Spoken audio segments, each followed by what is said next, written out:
Malcolm X was kept under heavy FBI surveillance since he got out of prison back in 1953.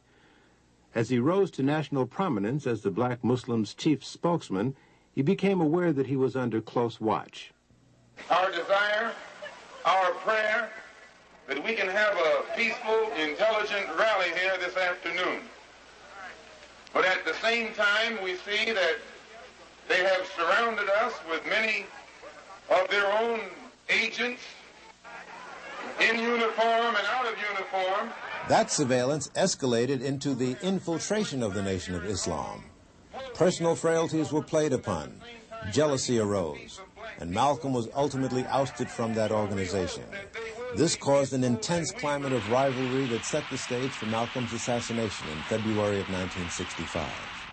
He was really declared a hypocrite at the time. And because of some of the things that he was saying in regards to the Honorable Elijah Muhammad, may God be pleased with him, a strong position was really taken against him. The ministers began to speak out against the things that Malcolm was saying in regards to the Honorable Elijah Muhammad, accusations that he had made about the Honorable Elijah Muhammad. He had accused the Honorable Elijah Muhammad, for instance, of fathering children and etc. And you must understand that at that time, the Honorable Elijah Muhammad, to the Muslims then, was held in such high reverence as you would even think of any prophet being held in high reverence. And this is the kind of love and admiration that the Muslims at that time had for the Honorable Elijah Muhammad. So when Minister Malcolm began to say those things, it was taken as an outright lie.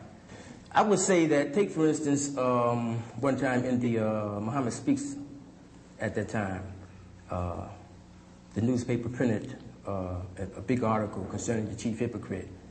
And it actually had a picture of Malcolm's head, you know, rolling or bouncing down the street at that time.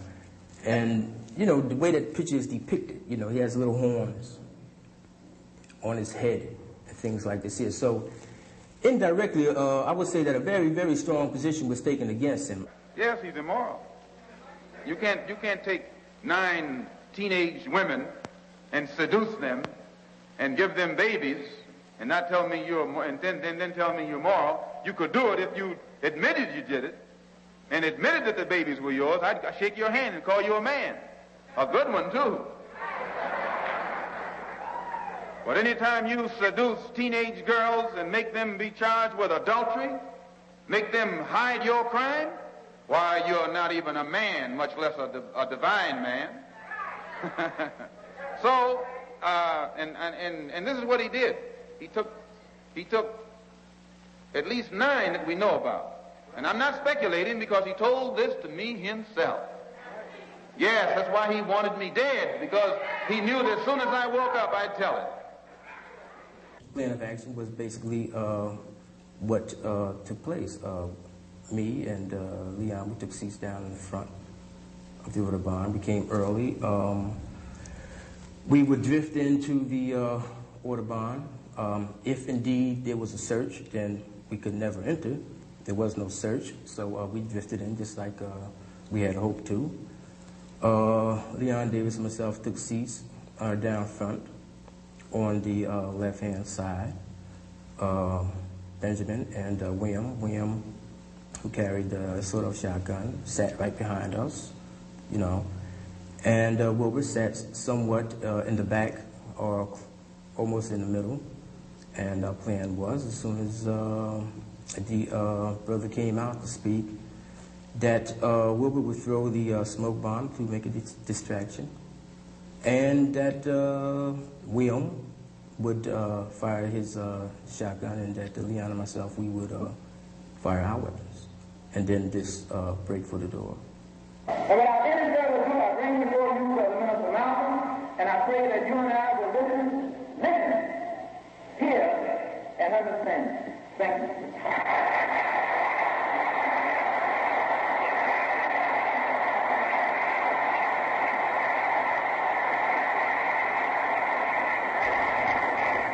Assalamu alaikum. Hold it.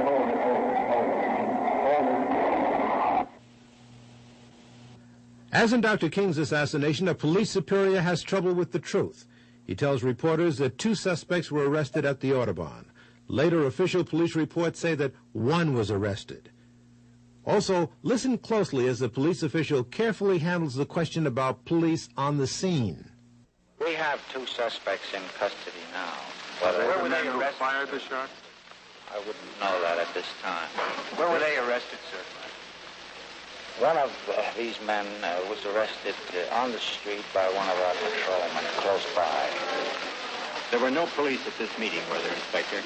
There were no uniformed policemen assigned inside this ballroom. No uniformed police on the scene. Does this mean that police out of uniform were there? And if so, why didn't they take action? What were they doing there? This behavior pattern rings a bell of striking similarity with the behavior pattern of the CIA overseas. The church committee produced cables, demanded and got cables, which proved it traced the CIA's plan to kill Lumumba. Sid Gottlieb got on a plane and went to Leopoldville. Headquarters sent a cable saying, use the poison. Gottlieb was couriering for the poison. Headquarters sent a cable saying, you have to use it promptly because it deteriorates. And they had a plan to try and get it into his toothpaste or give it to him in a Mickey at some social function. And then there's a gap, and no cables, no explanation of what happened.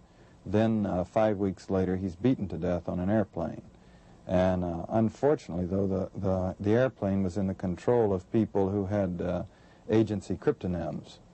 And the gap of what happened has never been answered. The men who were involved and were responsible obviously aren't speaking out, and there's no paper to prove anything. So perhaps the same tactics were used against the civil rights movement. Heavy infiltration of the ranks, spread the seeds of dissension, then step back and let the blood spill.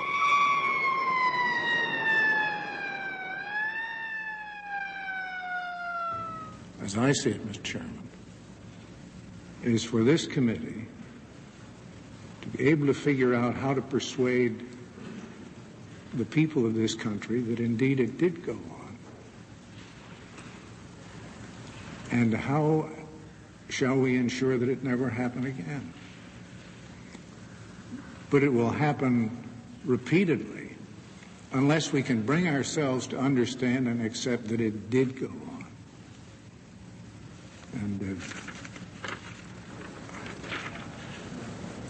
And I say that as one who worked as a United States attorney with the Bureau and have enormous respect for its capacities in the field of kidnapping, bank robbery, and a lot of other things, but am appalled to learn what if it's correct, the intelligence side of that Bureau was up to for so long. If we would like to believe that the FBI would do all this viciousness and all of these things to an individual and would stop short of killing him, then we're out of our mind. In America today, if we believe the CIA would deal with foreign assassinations and would not consider it at home, that's like saying the mafia runs crooked gambling tables in South America, but honest ones in America. It just ain't true.